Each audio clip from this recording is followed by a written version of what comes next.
vuelvan a revisar. Hola, Claudia. Doctora Susana, ¿cómo está? Buenos días. Hola, querida. Qué alegría verla y escucharla. Igualmente. Bienvenida a nuestra clase de pensamiento crítico. Aquí estamos con los estudiantes de la Católica de Bolivia, de ahí de Santa Cruz, y de la Católica de Concepción, de acá de Chile. Van a ir conectándose poco a poco, algunos a las 12, porque están con otras actividades de sus prácticas también. Así que... ¿Cuánto tiempo disponemos? Tenemos alrededor de 50 minutos para conversar. Ya. Así que los estudiantes han Porque hecho algunas... yo te mandé lo recibiste, ¿no? El índice. Sí, tengo el índice suyo, los chicos ya conocieron el índice suyo también y justo hablábamos de eso antes de la sesión.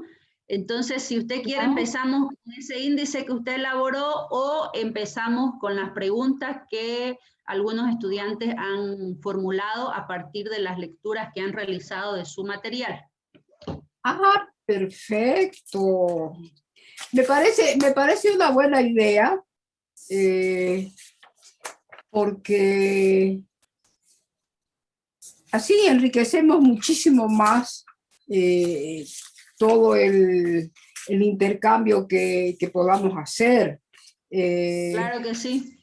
Porque es así como se enriquece, no es yo no soy una magistral docente, entonces a mí siempre me gusta empezar por preguntas. Claro, hagamos eso entonces.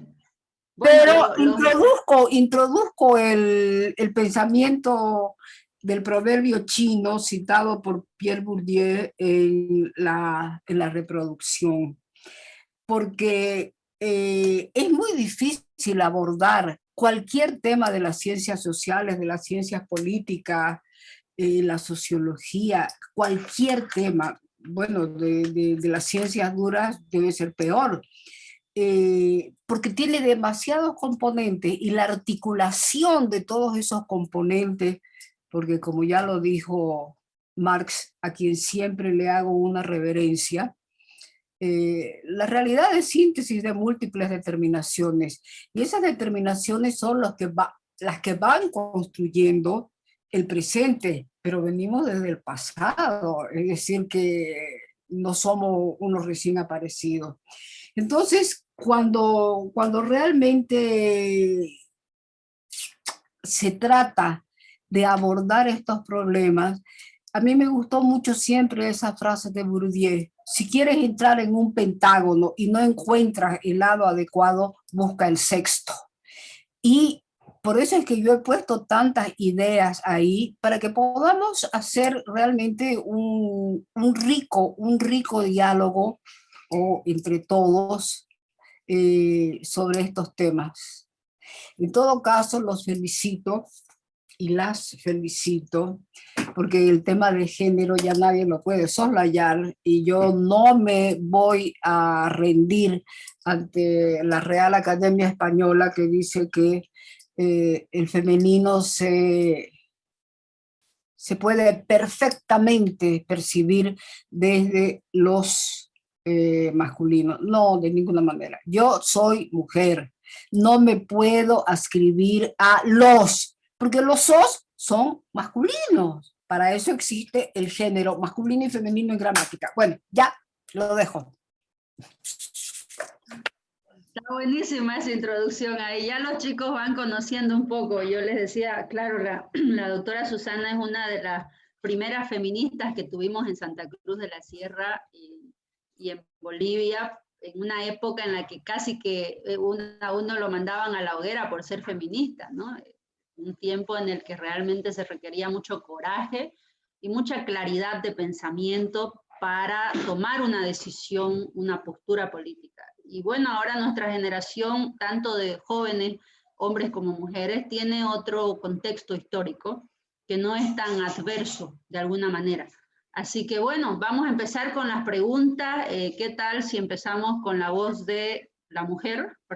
A propósito de Adriana, ¿Está por ahí? Sí, doctora, aquí Escuchamos estoy. Ok, primero que nada, es un placer conocerla. Yo siempre la veía en la tele o por internet me entraba a ver sus artículos, sus entrevistas. Entonces, es, es un placer, como le digo. Bueno, he leído sus artículos, me gusta mucho, creo que comparto mucho su pensamiento con usted acerca de la política y los temas feministas.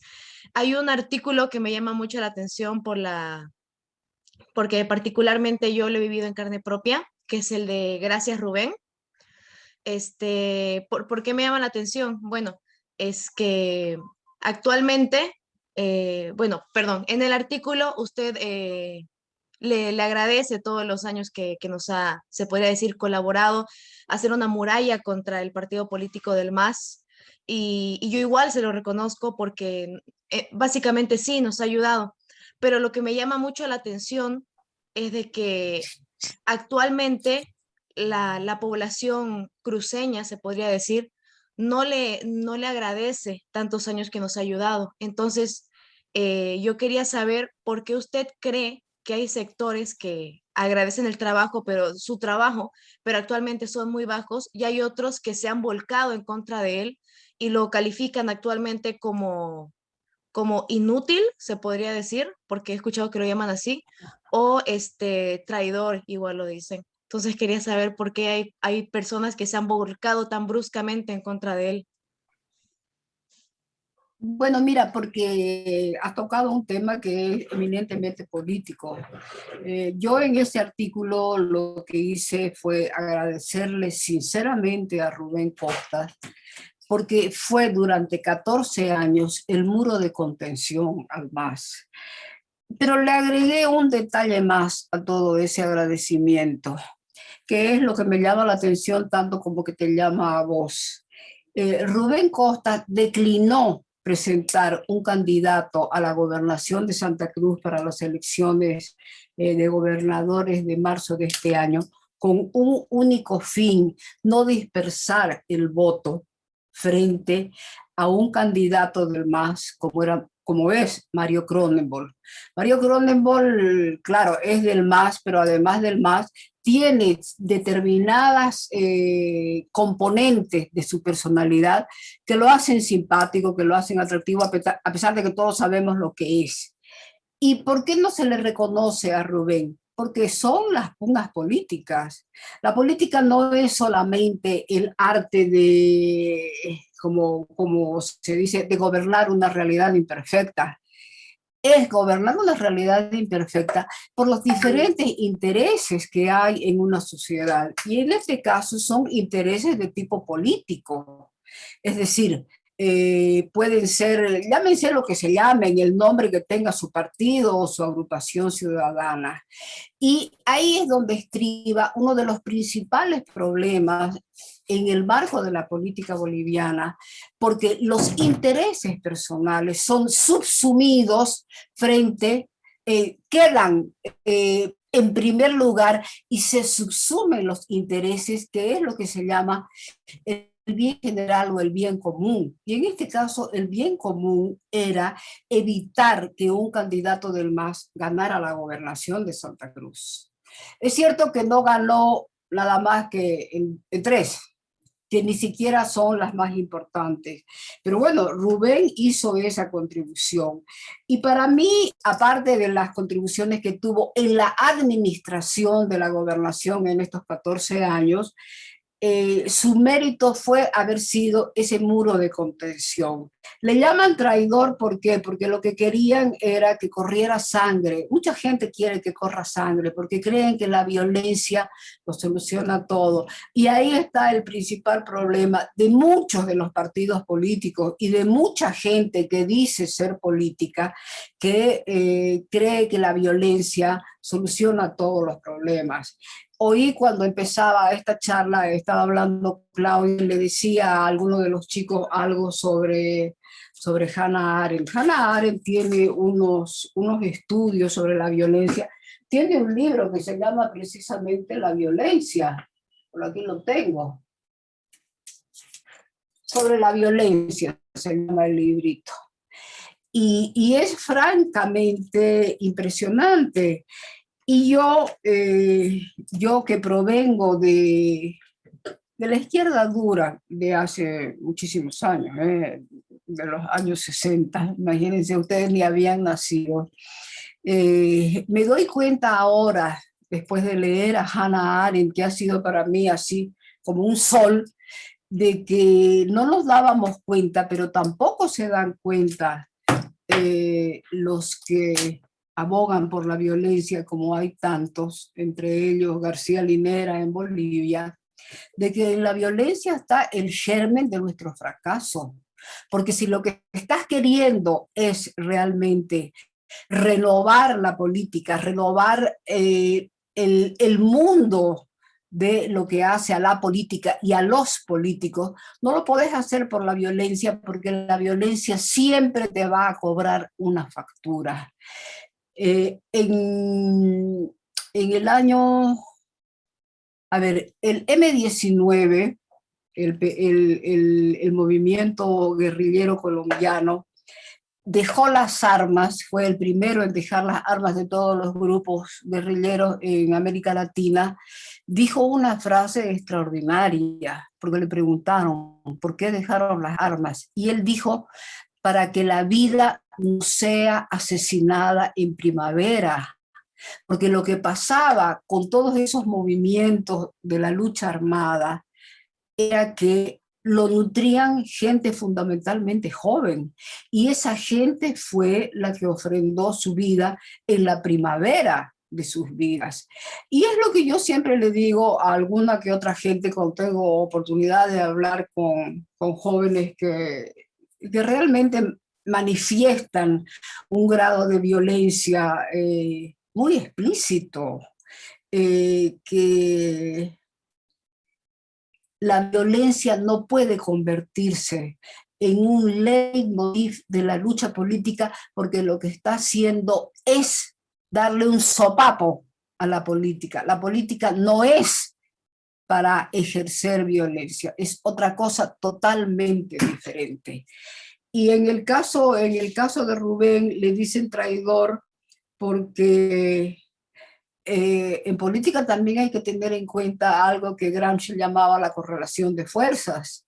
Es decir, si yo me voy a enfrentar a un enemigo como el que tuvimos 14 años, Rubén se dio cuenta que no tenía posibilidades alguna de enfrentarlo por la vía de la violencia, y que la mejor manera era subsistir con ellos, porque tenían todo el poder ejecutivo, legislativo, judicial, de las Fuerzas Armadas, de los movimientos sociales, etcétera, etcétera, subsistir y pelear por las autonomías que ya eran una idea instalada en el imaginario colectivo, no solamente cruceño, sino de todo el país. Ok, muchas gracias por su respuesta. Gracias. Gracias a vos. Muchísimas gracias por esa, realmente a mí se me viene a la mente incluso esas escenas en las que el momento en el que la cuestionan a Hannah Arendt por apoyar, o sea, la confunden, piensan que ella está apoyando el pensamiento de los nazis en su momento, pero en realidad ella lo que plantea a través de esa conducta como filósofa es: preguntémonos sobre el mal, la banalidad del mal. De ahí nace la banalidad del mal, ¿no? Que le precede a este gran libro que usted tiene ahora en sus manos. Entonces realmente preguntémonos cuál es la entraña de los conflictos que seguimos teniendo como especie humana. Y es en ese sentido que Max tiene unas reflexiones bien interesantes aquí, y también unas preguntas, así que lo vamos a escuchar a Max para seguir este diálogo, porque esto es un diálogo para el pensamiento crítico, es decir, para flexionar las neuronas, hacer flexiones con la mente. Max, lo escuchamos. Aquí está. Ay, España. Sí, gran libro ese. Dele, Max.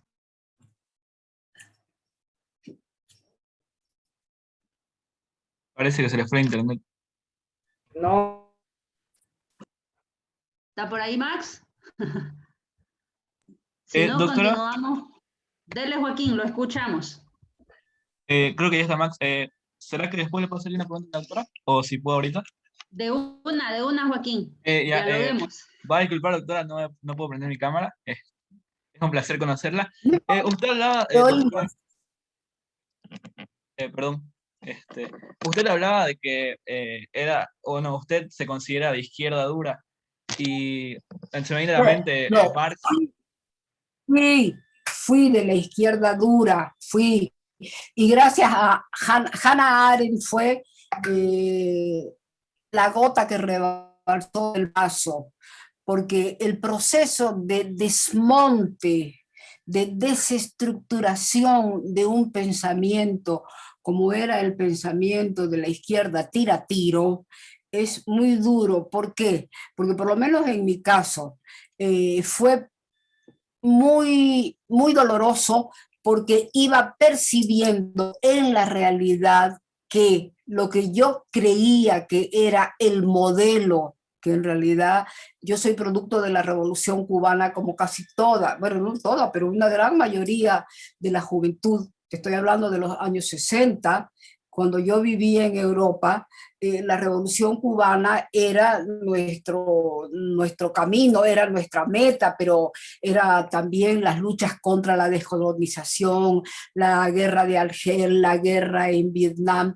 Todos esos eran elementos que nos impulsaban y creíamos nosotros que era a través de la lucha armada, sin darnos cuenta que la lucha armada contenía un germen tan violento como los violentos a quienes pretendíamos combatir con la misma violencia.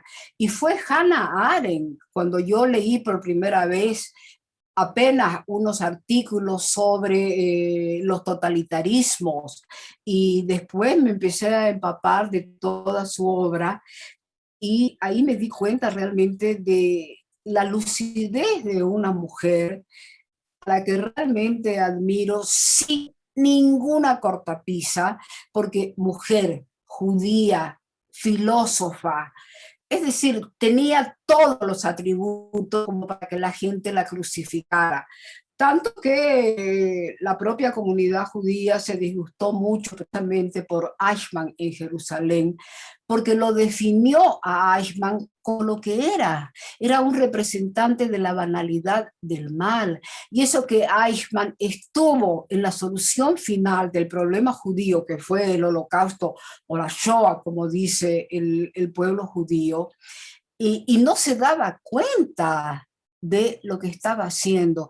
Y ahí reside uno de los principales elementos con los que tenemos que juzgar, porque sí se trata de juzgar, aparte de estudiar lo que pasa con las dictaduras que vivimos actualmente en el siglo XXI.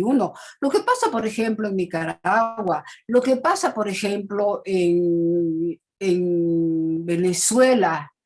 Y yo no sé cuántos de ustedes están en Chile, sé que Claudia está en Chile, pero el desemboque que ha tenido el referéndum o la votación para elegir a los y las que van a participar en la reformulación de la nueva constitución, tiene que ser un alerta muy grande, porque lo que se construya o lo que salga de ahí va a definir el futuro del próximo Chile, y va a definir el futuro de los hombres y de las mujeres en Chile. Y ojalá que el Partido Comunista, que parece que tiene mucha presencia, no se deje llevar por el lastre de un pasado que se sigue viviendo allá, aquí y en todas partes. Es decir, el espectáculo, porque eso fue realmente un espectáculo, de lo que pasó en Chile en noviembre, de lo que ha pasado en Colombia, de lo que ha pasado en Ecuador, es realmente para ponernos la mano al pecho y decir, ¿qué estamos haciendo desde el presente para construir el futuro?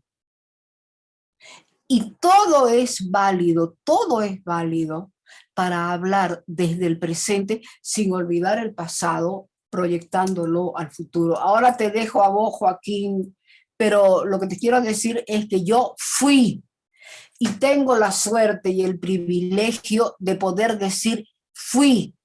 Era, que es el pasado total. Era, porque fui, ya, fui. Hoy ya no soy. Pero con la suficiente capacidad crítica como para rescatar de Carlos Marx lo que yo creo que es rescatable. Y una de sus frases que más rescato, porque es la que creo que define muchísimo las realidades pasadas, presentes y futuras, es que la realidad, o lo que él llama concreto, lo concreto es síntesis de múltiples determinaciones, unidad de lo diverso. Está en el método de la economía política, en un librito que, bueno, yo me imagino que todo el mundo, bueno, cualquier estudiante de filosofía tiene que haberlo leído, es el método de la crítica a la economía política, y bueno, es mi Biblia, es mi Biblia.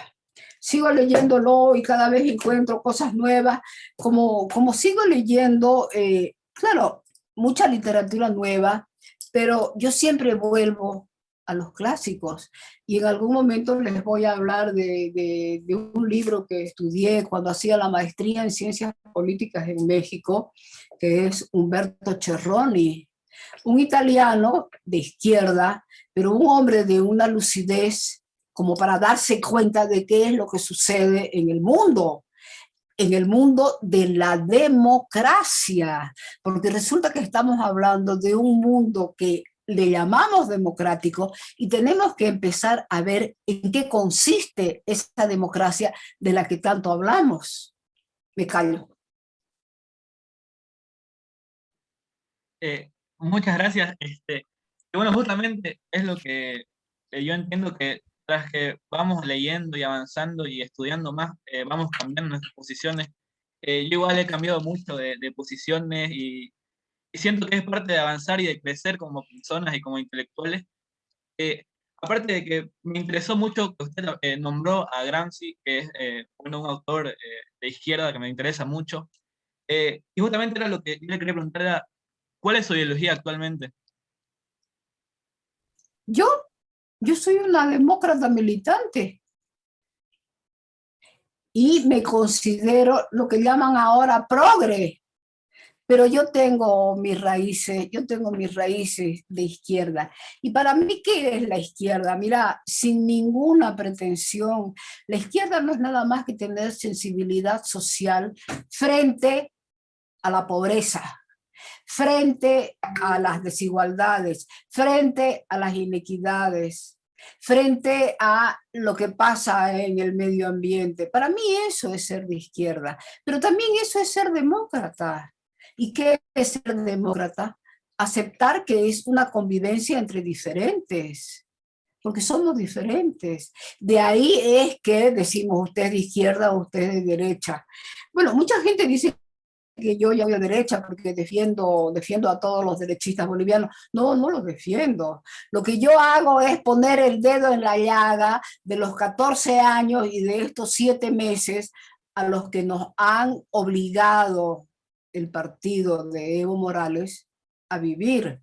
Son los años que yo califico que la democracia ha sobrevivido peligrosamente, porque desprestigio a la práctica política, de ahí es que viene la antipolítica, desprestigio a las diferencias.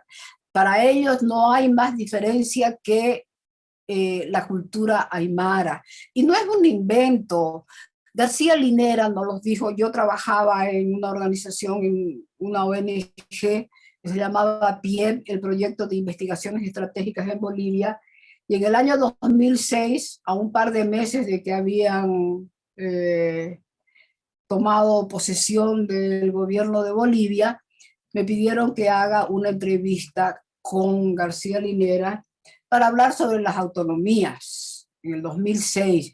Ya en Santa Cruz se venía manejando todo el tema de las autonomías a partir de la presidencia de Rubén en el Comité Pro Santa Cruz, pero la autonomía es parte de nuestra identidad regional, porque ya sabemos que hay múltiples identidades. Yo como género tengo una identidad femenina, como intelectual tengo una identidad democrática y de izquierda, le vamos a poner progre para que no se confundan.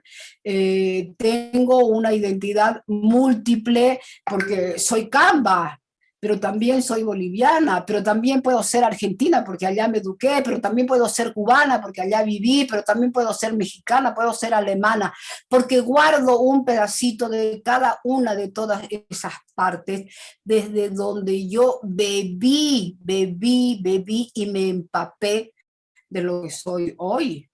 Entonces, la realidad es síntesis de múltiples determinaciones y cada una de nosotras y de ustedes también son síntesis de múltiples determinaciones, de su origen de clase, de su origen territorial, de lo que les han dado a sus padres, de los que han vivido de sus padres, de su familia, de sus amigas, de sus amigos. Es decir, es parte de la cultura. Y yo realmente me pregunto en este momento, bueno, ya voy a entrar a otro tema y no te he dejado terminar de hablar, Joaquín, seguí hablando nomás. No, no, más bien, ¿sabe qué? Hablando en serio, es un placer escucharla.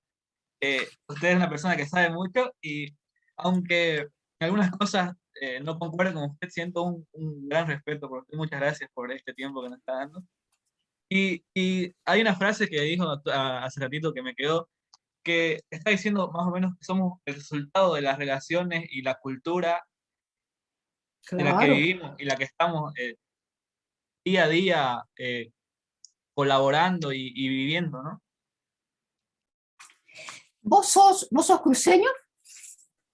Sí, sí, doctora, sí, cruceño. Vos tenés una identidad masculina.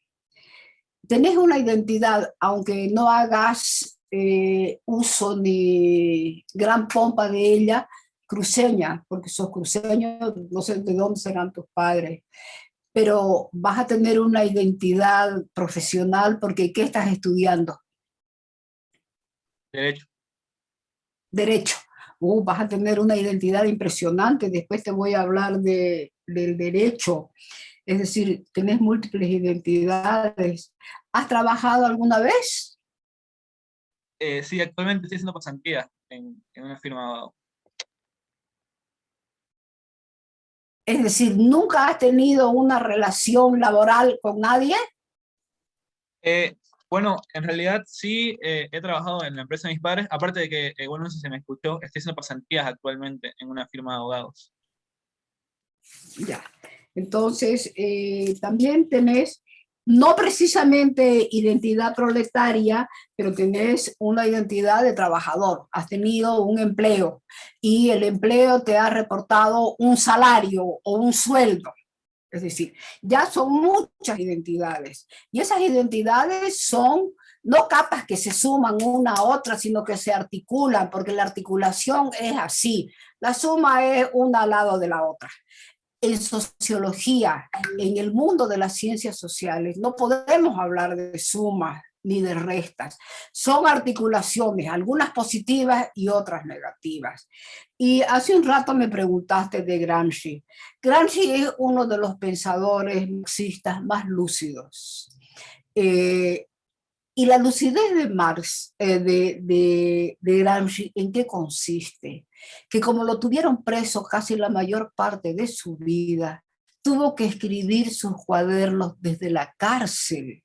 Y desde la cárcel se las ingenió para decir lo que decía sin despertar la sospecha de sus carceleros. Por eso es que su obra sale al mundo y por eso es que la hemos podido conocer.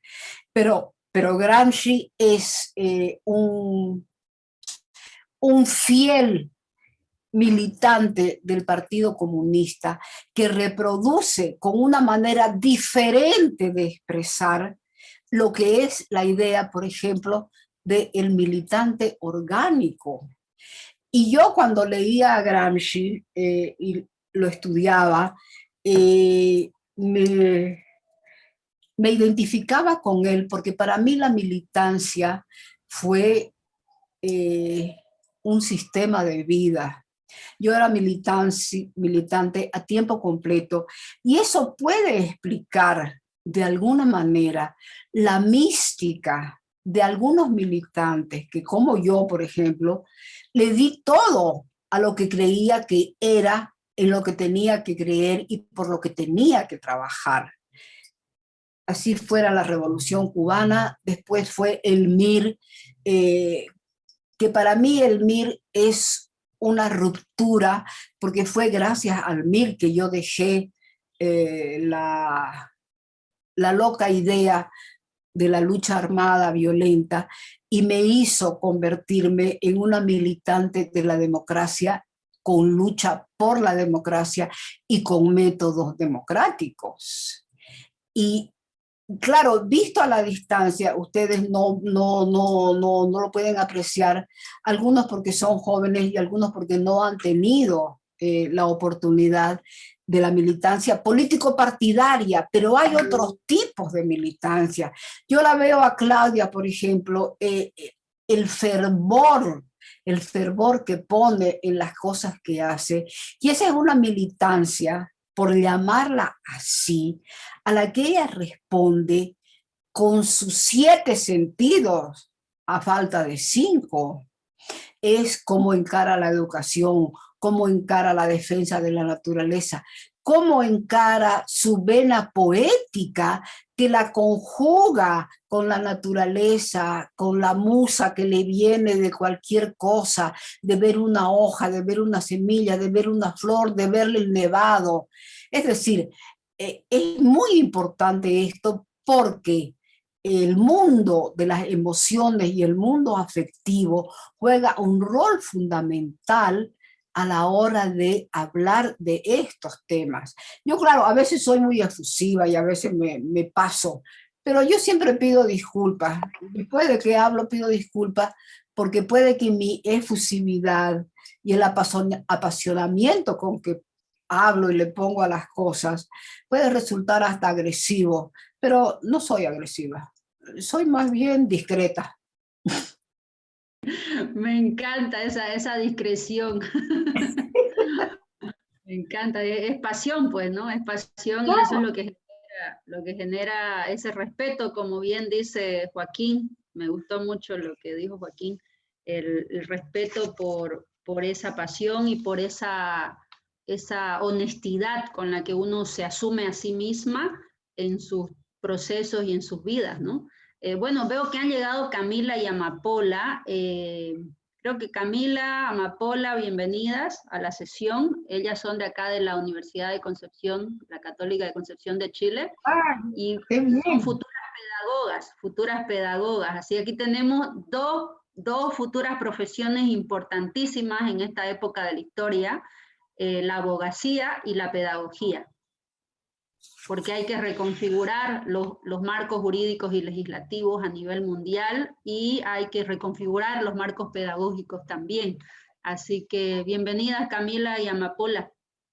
A propósito que hablaba de Chile y el proceso constituyente, la doctora Susana, tal vez tienen algunas preguntas ustedes también para compartir con la doctora. Sí, buenos días, aquí de Chile. Hola. Quisiera realizarle una pregunta. Desde su opinión como socióloga, ¿cuál es el rol de la democracia, la integración educativa en las sociedades que tienen alta migración ciudadana? ¿Qué me podría decir usted al respecto de este tema que es importante en todos los países, yo creo, la migración? Claro, la migración tiene un origen, es siempre obligado por algo. ¿Por qué migra una persona? O porque está siendo sometido a un acoso político, o porque el lugar donde vive no le brinda las oportunidades que debería brindarle para reproducir su fuerza de trabajo y la de los miembros de su familia, es decir, no le da oportunidad de trabajo, no le da capacidades para sobrevivir. Pero hay otro tipo de migraciones que, bueno, son menos llamativas para nosotras porque son las migraciones de lujo, etcétera, etcétera. Pero en el caso nuestro, he leído a través de la ALDU, que es la Asociación Latinoamericana para los Derechos Humanos, que han sacado un pronunciamiento porque precisamente Chile ha expulsado a varios migrantes venezolanos y los ha puesto en la frontera. Entonces Aldo ha sacado un comunicado que se lo voy a mandar a Claudia, no sé si está mi celular, se lo voy a mandar a Claudia, donde pide que por favor, en reconocimiento a todas las leyes de carácter internacional, no se expulse a esos migrantes, porque te das cuenta, son migrantes venezolanos, y ser migrante venezolano no quiere decir solamente que te has convertido en migrante porque en tu país no hay libertades, porque en tu país no hay comida, porque en tu país todas las libertades ciudadanas han sido conculcadas, sino porque en tu país trafican con el hambre del pueblo, es decir, las famosas CLAP, que son esa comida que reparte el gobierno, son un instrumento político para explotar a los pobres. Y por eso es que están en Chile. Y a mí me parece realmente que es uno de los problemas más graves que está viviendo el siglo XXI, ya desde el siglo pasado. Finalmente, el Mediterráneo en Europa tiene una base que está llena de muertos, que se han ahogado porque querían llegar desde Siria, desde Libia y desde toda la parte del norte de África y de Oriente Medio a Europa, es decir, a un lugar donde no se los mate. Esa era una emigración de sobrevivencia, supervivencia. Es decir, pero también hay estudios que más o menos tienen, no te voy a decir un remedio, pero los mecanismos para que eso se alivie. Y lo acaba de anunciar la vicepresidenta Kamala Harris en su visita a Ecuador y a México. Es decir, hay que ir al problema nodal de dónde se origina la migración. Actualmente, en el siglo XXI, es un problema de sobrevivencia por la expulsión económica que producen los países que expulsan a su gente. ¿Por qué hondureños, guatemaltecos y salvadoreños, los mismos mexicanos, se cruzan a Estados Unidos? No solamente porque no tienen que comer, porque no tienen trabajo, sino porque el ambiente de violencia no les da perspectivas de vida. Las maras en Centroamérica, de verdad que son las 7 plagas juntas, porque las maras matan, las maras violan, las maras no tienen absolutamente ningún resorte emocional compasivo frente al que va a migrar y al que vive ahí en ese lugar. Entonces, es un problema de múltiples perspectivas la migración. Y en el caso chileno, bueno, mira, yo porque también soy miembro de ALDU, y cuando Jaime era presidente, con quien yo trabajé en su secretaría privada, queríamos hacer en Bolivia una facultad para los derechos humanos y queríamos empezar por la policía, para decirle y enseñarle a la policía que ser policía no es ir a matar y a dar garrote. Bueno, pues Aldu, después de que salió del Ecuador porque Correa los expulsó, se han vuelto a rearmar y ha sacado comunicado muy pertinente hablando precisamente de la expulsión de los migrantes venezolanos desde Chile. Estoy buscando dónde lo tengo para mandárselos ahorita y que... Claro, ahí me lo manda al WhatsApp o aquí al chat del Zoom. Camila, ¿algo más que quiera comentar?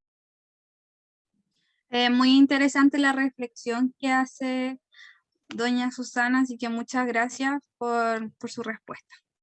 Gracias, querida, gracias. Creo que Max y Williams tienen preguntas también y no sé si está... No sé cómo se manda por el chat, Claudia, ya te lo he mandado a tu WhatsApp, mamá. Yo soy muy inútil para estas cosas, he tenido que pedir 2 veces ya técnico porque no sé cómo se hace nada.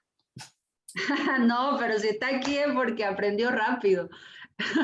Entonces escuchémosla a Amapola o a Williams o Max, a ver quién esté ahí con la buena conectividad. Doctora, ¿podría hablar yo? Max. Sí, sí, Max. Primero que nada, Max, bueno, aquí estás, Max. sí, ¿qué tal? Mil disculpas, primero por lo de hace ratos, justo unos momentos antes de que me toque hablar, de que me dé la palabra a la doctora, comenzó a caerse mi conexión y no pude hablar. Bueno, primero quisiera comenzar con que es un gran placer conocerla. Yo igualmente, al igual que Adriana, yo la veo bastante desde sus análisis desde las elecciones del 2019, también leo sus artículos, me parece una persona admirable desde todos los puntos de vista. Gracias. Y bueno, mi pregunta viene un poco relacionada, y es que si ve, digamos, quisiera saber cuál es su opinión acerca de si cree que existe una relación o es un factor importante el de la cultura patriarcal y machista con el análisis que se tuvo de la presidenta Yanine Áñez y del actual presidente Luis Arce Catacora, que por ejemplo en Las y los Ciudadanos se ve, digamos, este rechazo. Una de las razones que se dice del fracaso de la oposición en las elecciones del 2020 es la corrupción de Yanine Áñez, pero es como si se lo hubiese clasificado peor a la corrupción de Evo Morales durante sus 14 años. Ya, mira, el patriarcado es una cosa que nos cae como un peso terrible. ¿Sabes qué?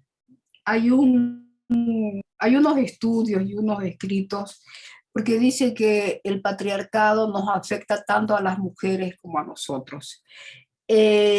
Yo siempre digo que las mujeres somos hijas de todas las feministas y ustedes también, los hombres, porque qué tesón el de las mujeres para pelear por algo que nos corresponde por derecho, es la igualdad. Todos debemos ser iguales ante la ley. Ya no digo todos son, porque no es verdad. Jurídicamente, el hombre como género humano se libera de la gleba en la época del feudalismo y con eso se convierte en hombre jurídicamente libre. Pero ahí hay otro tornillito más. Se convierte en un hombre jurídicamente libre para vender su fuerza de trabajo en el mercado de trabajo ya capitalista que venía consolidándose hace tiempo. Es decir, el patriarcado no distingue ese tipo de libertades. Para el patriarcado nosotros no somos nada más que un apéndice del sistema patriarcal, que además es un sistema que tiene pero tantos milenios de existencia que la gente lo toma como normal. Y en el caso de Yanine Áñez, ahí juega un papel muy grande. ¿Por qué mucha gente la rechazó a Yanine Áñez? Porque este es un país machista y patriarcal por donde se lo mire. Y una mujer, encima una veniana, ni siquiera era paseña, porque aquí vamos a reconocer que regionalismos hay y que centralismos también hay. Bueno, pues a Yanine le cayó todo encima. Y que el gobierno actual y el masismo se rasguen las vestiduras por unos casos de corrupción ni siquiera comprobados, salvo el de Murillo, que ese fue un soborno, una coima, que lo pillaron en Estados Unidos, ni siquiera aquí. Pero a Janine lo único que ha faltado que le digan a Janine es que es una prostituta. Todo lo demás se lo han dicho. Y yo la he defendido siempre. Era mi candidata, independientemente de que hubiera tenido o no tuviera capacidades para hacerlo. ¿Cuántos hombres han pasado por ahí sin tener esa capacidad? El patriarcado realmente es una lacra para las sociedades actuales, aunque haya algunas que ni se dan cuenta. Porque fíjense cómo es la historia del patriarcado. Cuando los hombres se dieron cuenta hace milenios de años que ellos también participaban en la reproducción del género humano, ahí es que se acabó lo que algunos estudiosos llaman el matriarcado. El matriarcado, si existió, fue nada más que porque no sabían los hombres que participaban en el proceso de la reproducción humana. Y a partir de que se dieron cuenta, bueno, pues tomaron el poder total, el poder de Dios, hombre, es Dios, no es diosa. El poder de la iglesia, hombre, no es la papa. El poder político, los hombres, los poderes judiciales, los hombres. Miren lo que pasó con la señora Elizabeth Badinter Ginsburg, ¿o cómo se llamaba? Ruth Bader Ginsburg, que fue durante muchos años miembro de la Corte Suprema de Estados Unidos, una de las pocas. Se murió el año pasado, no, antes de las elecciones de las que ganó Biden. Le preguntaron un día cuántas mujeres deberían participar en la corte para que ella considere que fuera equitativo. ¿Y saben qué le respondió? Todas. Claro, todo el mundo puso el grito en el cielo y dijo, ¿por qué todas? Porque durante siglos todos los miembros de esa corte fueron hombres. Y a mí me pareció genial esa respuesta, porque con un ejemplo vivido, todos los miembros de ese Supremo Tribunal de Justicia eran hombres. Y cuando ella pidió que todos fueran mujeres, le dijeron que no era equitativo. Y aquí retomo algo que es muy importante, ya que hablamos del patriarcado, y después vamos a hablar del género. La igualdad es un concepto jurídico. Todos y todas somos iguales ante la ley. Ya he dicho que no quiero decir somos porque no es verdad, no se cumple, no somos. Pero la equidad es un concepto social. La equidad es eliminar todas las barreras de género, las asimetrías de género que le imponen a la mitad de la población que somos nosotras. No es invento, no es invento. Miren, la lucha de las feministas, yo por eso siempre digo que todas somos hijas y ustedes los hombres también de las feministas. ¿Qué hubiera sido de este mundo sin ellas cuando empezaron a pelear por el voto, que fue la primera batalla? La primera batalla, el voto. Resulta que siempre hemos sido, si no un poquito más, por lo menos hasta 50%, y nosotras no votábamos porque nos consideraban inferiores, porque ya desde la antigüedad más remota nos habían mandado a cuidar la casa y a parir, por supuesto. Pero en ese proceso de reproducción ni siquiera tomaron en cuenta la capacidad que podíamos tener nosotras mismas sobre nuestro cuerpo para decidir si paríamos o no paríamos. Es decir, es muy duro lo que ha vivido y lo que sigue viviendo el género femenino, a pesar de todos los avances que se han hecho. Ya sé que la mitad de los estudiantes en casi todo el mundo ya son mujeres, que se han dado pasos importantes, hay mujeres que son y han sido presidentas, que han sido un lujo. Y en el caso de Janine, a mí realmente fue un júbilo pensar que podíamos tener una mujer electa democráticamente por votos. Como si no hubieran habido en este país tal cantidad de burros que han llegado a la presidencia, lo que yo llamo sopencos. Y sin embargo nadie decía nada. Y a la pobre Jeanine la han crucificado.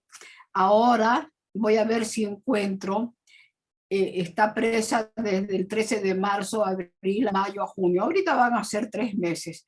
En estos 3 meses ha tejido una hermosa bandera boliviana, ha tejido. Yo no sé tejer, nunca aprendí, soy una inútil con las manos, pero ella ha tejido una hermosa bandera boliviana y le ha escrito ahí justicia. Está presa, fíjense cómo es la justicia machista. Está presa de cuando no era presidenta, porque por ser presidenta le corresponde juicio de responsabilidad.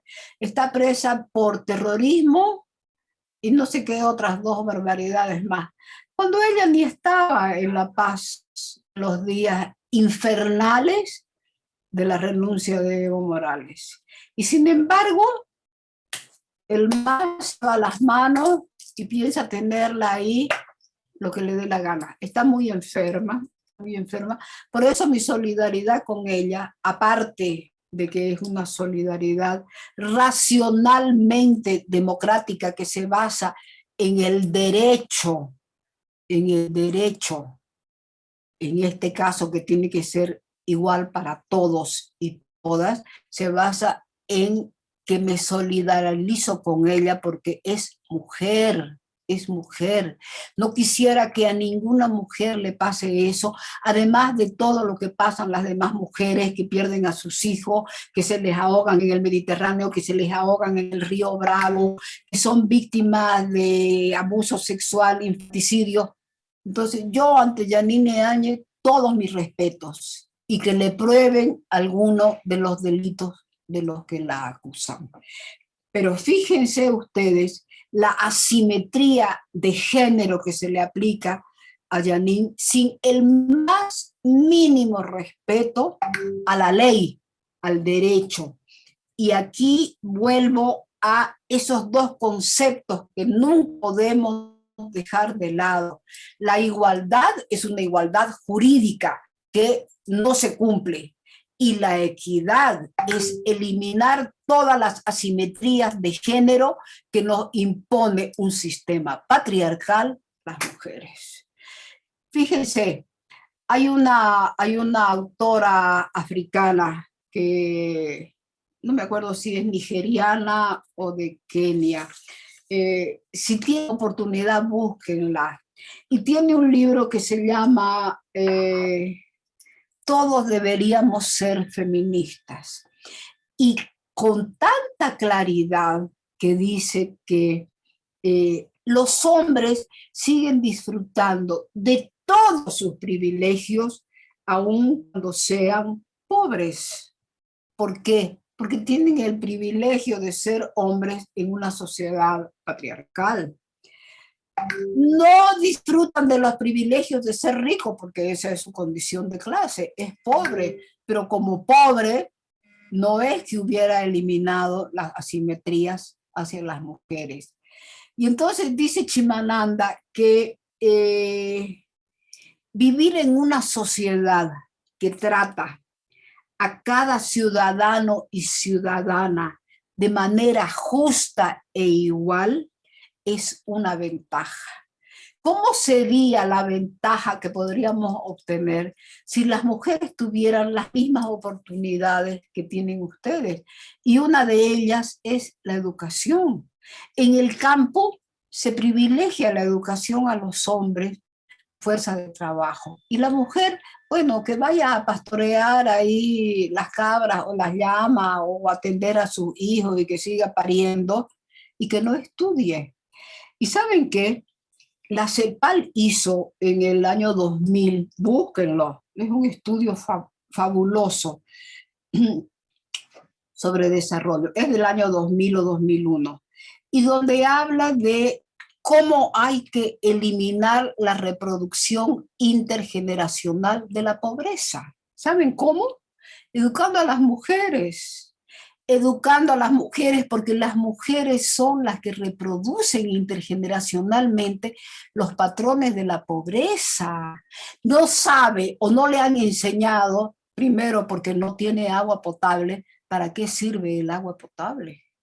Y no le han enseñado que tiene que transmitirle a sus niñas y a sus niños que todos somos iguales y que la igualdad y la equidad empieza por tener acceso a los servicios, agua, luz, educación, medicina, pero también a la educación personal, al prestigio y también al poder.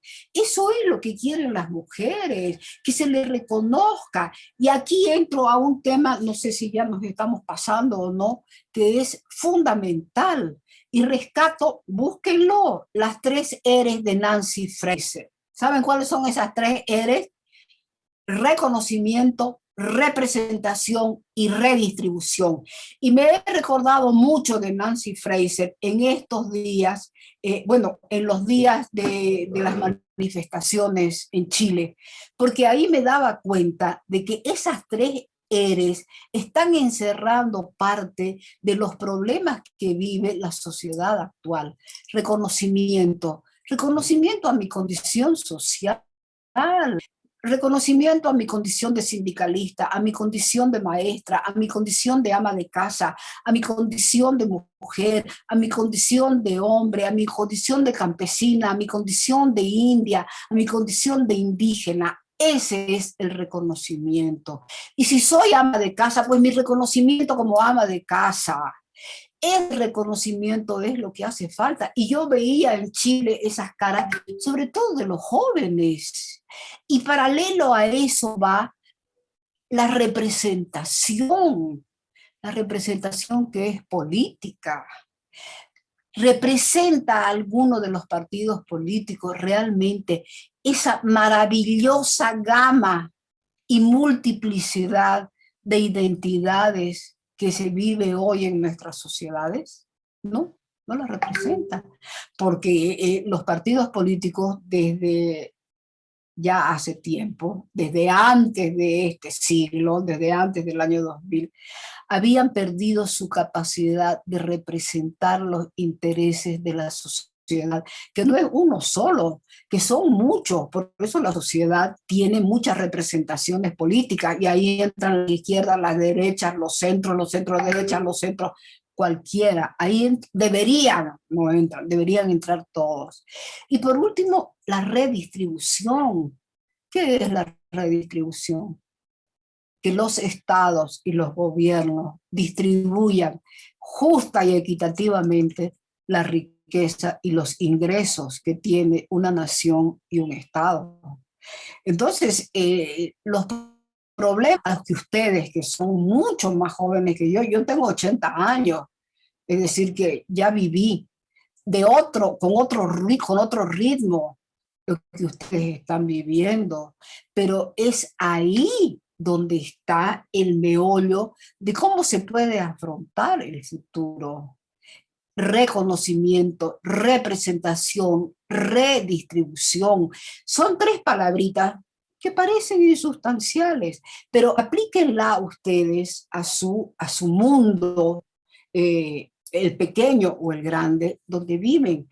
Y fíjense si realmente les da instrumentos para compartir con sus compañeros, con su familia, con sus padres, y en los estudios que están haciendo ahora en este momento. Yo sé que queda poco tiempo, pero no quisiera irme sin tocar algo que me parece que es muy fundamental y que yo había pensado en un principio centrar esta charlita sobre eso, que es sobre la democracia. Si yo te pregunto a vos, Wilson, ¿qué es la democracia? ¿Qué me dirías? Williams. Yo Creo que estaba por ahí, ¿no? O Max. Disculpe, ¿yo, doctora? Cualquiera que quiera. Cualquiera. A Dale, ver, William, y William. aprovechamos con tu reflexión que tenés también. Para mí, intrínsecamente, la democracia vendría a ser el instrumento necesario para que el soberano exprese esta misma soberanía. Pero ¿quién es el soberano? El pueblo. Es decir, que es el instrumento pilar de el pueblo.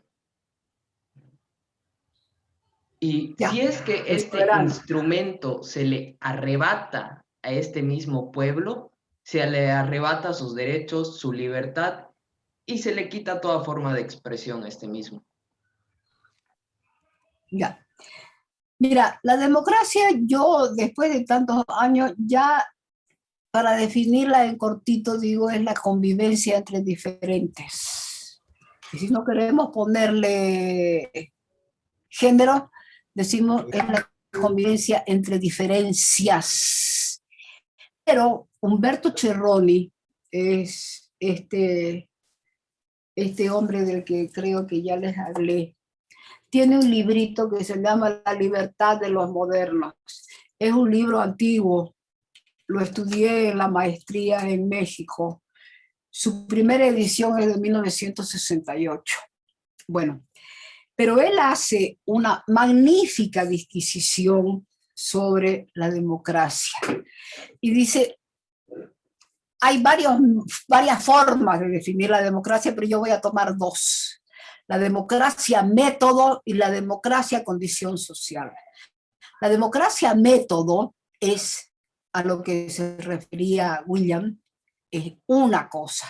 Es decir, yo tengo la libertad como individuo jurídicamente libre en una sociedad democrática, no vamos a hablar de las sociedades autocráticas, ni de la dictadura, ni nada de eso, para elegir a quién me represente, y aquí entra otra vez el tema de la representación, cada determinado tiempo, cada 4 años, ¿no?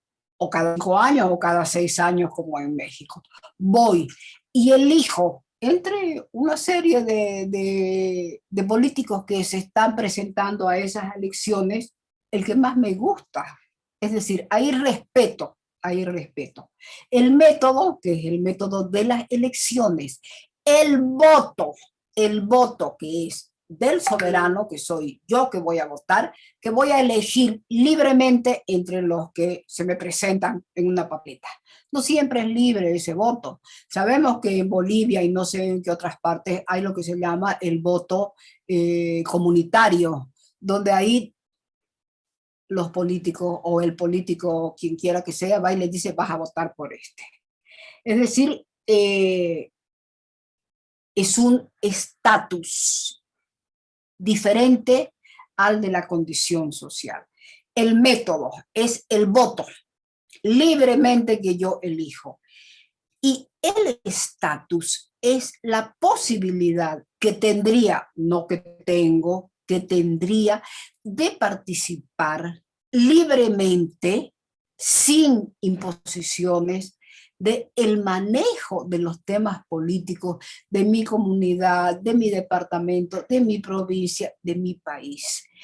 Esos dos conceptos, método y estatus, para mí son muy importantes porque le está dando la posibilidad a ustedes que están estudiando de aplicar ese conocimiento, método y estatus a todos los procesos electorales que hemos tenido y que vayamos a tener.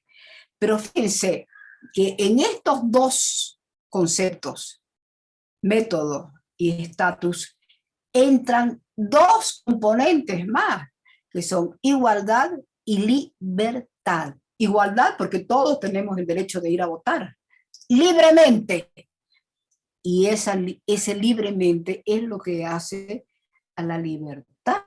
Porque no es suficiente que un gobierno haya llegado democráticamente a ejercer su poder.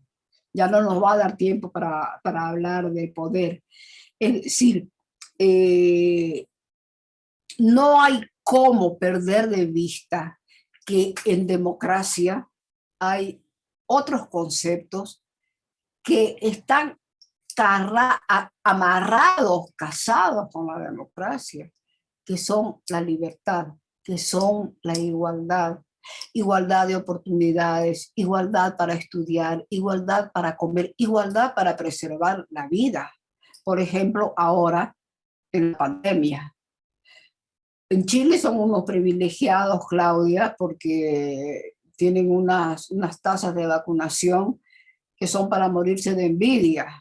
Ayer aquí en Bolivia el ministro dijo que los que tienen que recibir la segunda dosis que no la reciban para que se pueda vacunar a más gente con la primera dosis. Eso se puede hacer con la China, con las rusas no se puede hacer porque las rusas son distintas la primera de la segunda. También se puede hacer con la Pfizer, pero Pfizer tenemos muy poquita y se puede hacer con las otras. Entonces, dense cuenta la manipulación porque están metiendo ahí un sentimiento que puede generar mucho descontento. Ah, usted se va a vacunar con 2 y yo no tengo ni una. ¿Se dan cuenta ustedes de los sopencos que son en el manejo de la política que tiene un contenido tan importante en las emociones porque está transmitiendo un mensaje que ya crea conflicto? Ah, no, ¿por qué te van a vacunar a vos 2 y a mí ninguna? Es muy grave porque, bueno, ese tiene otro componente más que es la manipulación de la propaganda dirigida para crear conflictos como en este caso. ¿Cómo es, Claudia? ¿Ya se acabaron los 50 minutos? Sí, ya vamos a casi que 1 hora vamos a entrar, pero creo que si los estudiantes están todavía con unos, podemos en 10 minutos ir cerrando. Creo que había una pregunta más de Amapola y otra de Williams, y con eso podemos cerrar la sesión, este diálogo que es nuestro último diálogo del semestre además. Entonces la escuchamos, Amapola. Ah, no me digas. Estamos cerrando con broche de oro.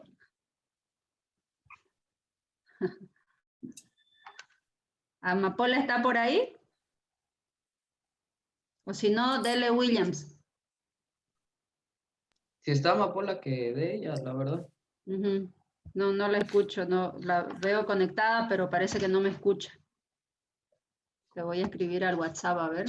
¿Esta es Amapola? Amapola Espinosa, ¿dónde está Amapola? A ver. No, dele Williams usted. A veces están conectados, pero a veces falla el audio. ¿Qué podrá hacer? Lo escuchamos, Está bien, Williams. doctora. Bueno, cabe recalcar la gratitud que mi persona tiene hacia usted, doctora Susana, y bueno, agradecerle que esté en nuestra sala y expresarnos su conocimiento y llenarnos a nosotros de conocimientos. Sin más que decir de introducción, en Bolivia hay una sustancia, lo diría yo, esencial de Bolivia. ¿Cuál es esta? La multiculturalidad, le diría yo, es una palabra inventada, pero aquí se lo denomina como plurinacionalidad, es decir, una diversidad, una riqueza en sí de culturas, pensamientos que en muchos casos llegan a confrontarse.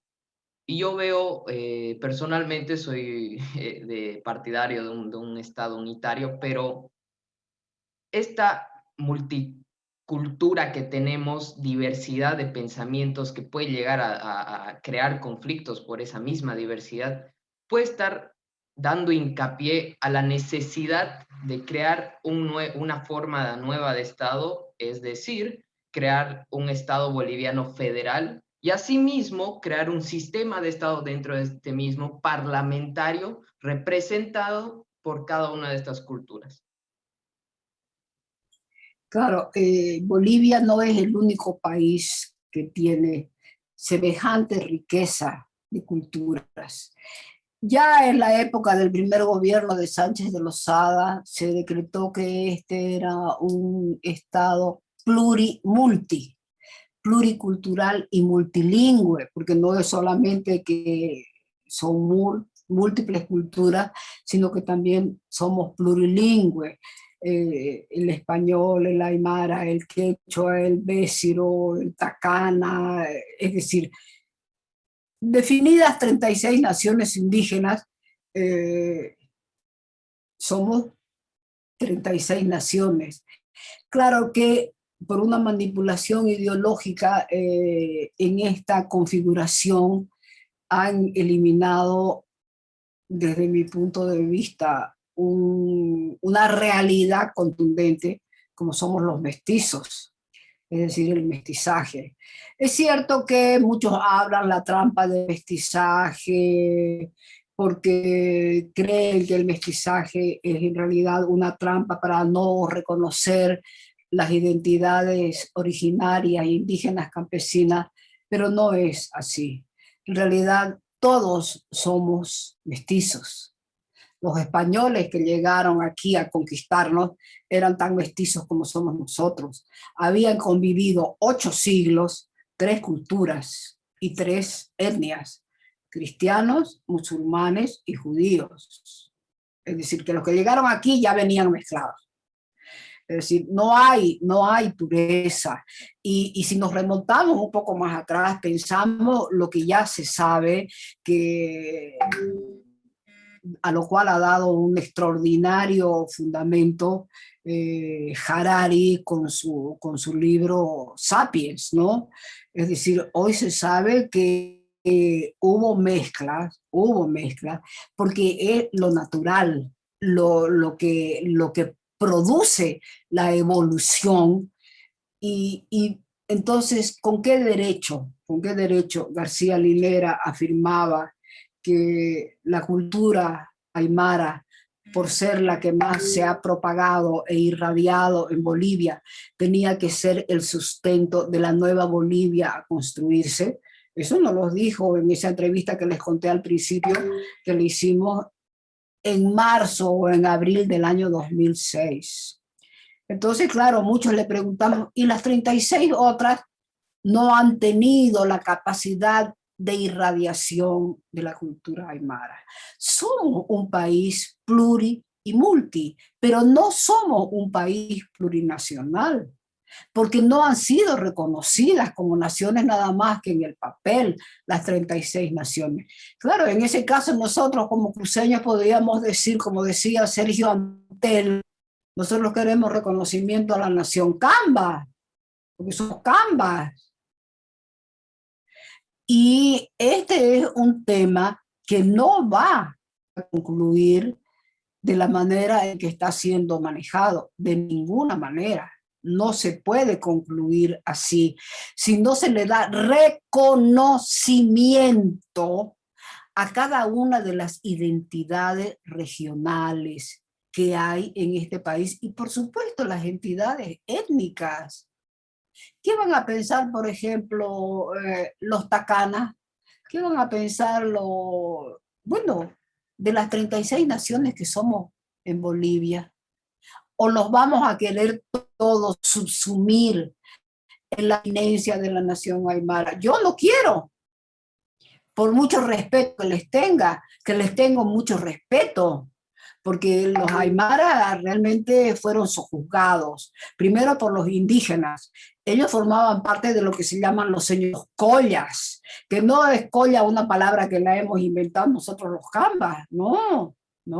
Aquí antes, ya desde antes de Tiahuanaco, en Tiahuanaco, antes de que llegaran los incas que venían desde el Perú y Machu Picchu a Bolivia a crear el Collasuyo. Ustedes saben que crearon el Tahuantinsuyo, eran 4 suyos, el Collasuyo, el Antisuyo, el Chinchisuyo y no me acuerdo cuál es el otro, pero eran 4, que respondían a diferentes entidades étnicas. Entonces, ¿cómo se va a manejar eso? Claro, desde Santa Cruz nosotros lanzamos, porque es un anhelo de vieja data, no es de ahora, no es con el MAS que nos sale el sentimiento autonomista.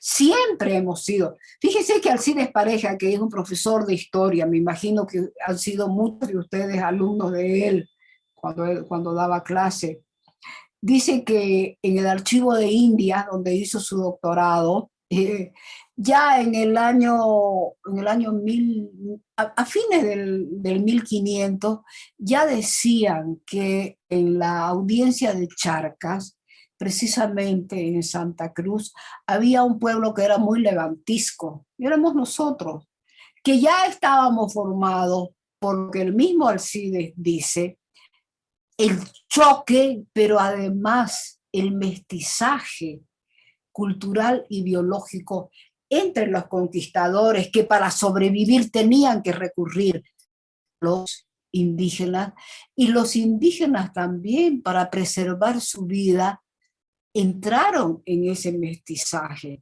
Por eso es que nosotros somos mestizos desde vaya a saber cuánto tiempo, pero somos mestizos de ahorita, hace 500, menos de 500, un poquito más de 500 años, porque aquí sí hubo ese mestizaje, cosa que no se dio, por ejemplo, en el altiplano con los conquistadores españoles que volvían, que venían desde luego de toda la gente de Pizarro a lo que era el imperio inca. Y no reconocer eso y plantar la cultura aymara como si fuera la única que existe en el país es uno de los más graves errores de Evo Morales, Choquehuanca y compañía. Uno de los más graves errores.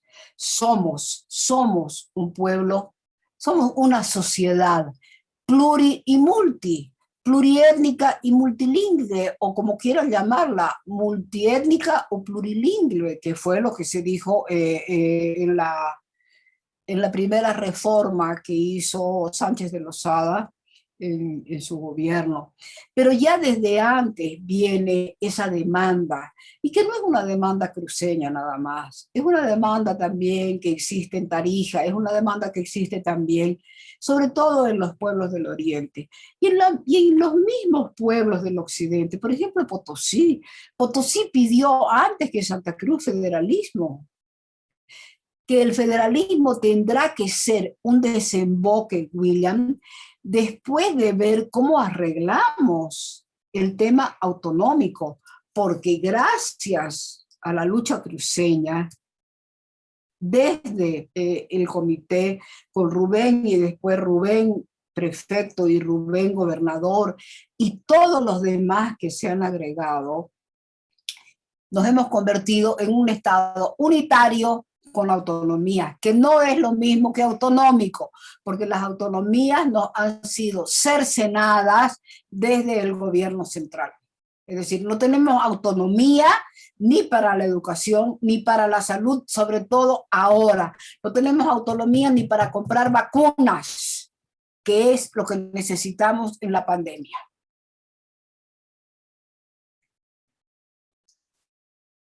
Le agradezco bastante por sus conocimientos que nos implanta a todos y cada uno, pero no solo a mí, porque todos los presentes se llenan de esos mismos conocimientos que usted nos expresa. Y ¿Sos cruceño?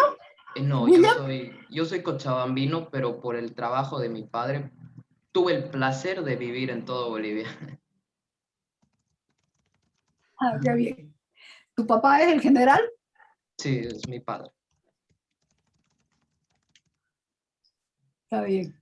Y bueno, sin más que decir, agradecerle su tiempo y agradecerle estar en la sala, porque realmente es una mujer que hizo demasiados cambios dentro de Bolivia y se le agradece eso.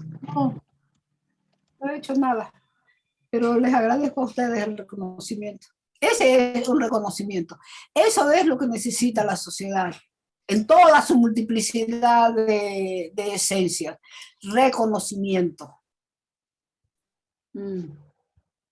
Sí, tal cual. El saber apreciar lo que el otro ha hecho y el hecho de entender que estamos donde estamos porque alguien ya emprendió una lucha.